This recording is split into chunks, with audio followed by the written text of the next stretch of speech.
चल कोई नहीं, तू छोड़ गई दिल तोड़ गई, चल कोई नहीं। मैं तड़पा और तू रोई नहीं, चल कोई नहीं।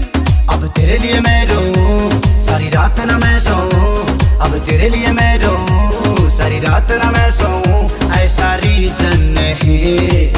तुझे क्या लगा मुझे छोड़ देगी और मैं मर जाऊंगा? घंटा तू लड़की है कोई ऑक्सीजन नहीं,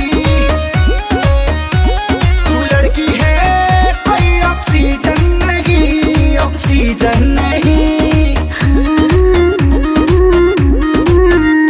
मैं पड़ा था तेरे प्यार में, तुझे मान के बेबी अपना, तुझे डेट किया तेरा वेट किया, देखा तेरा ही सपना, हर पल तेरा मन केयर किया, हर बात तेरे से शेयर किया, और तूने बेबी कहीं और अफेयर किया। हाँ जो दिल पे लगा तो डिटॉल, ये गम तेरा कम जाएगा, छोड़ो गुस्सा रखो फीलिंग फेज में, ये प्यार फिर से जम जाएगा।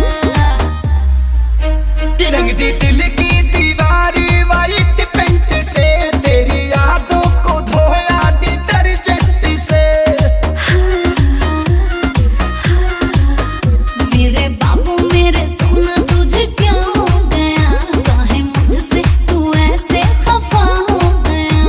अब दिल से दिल ये मिले फिर प्यार के फूल खिले, ऐसा सीजन नहीं।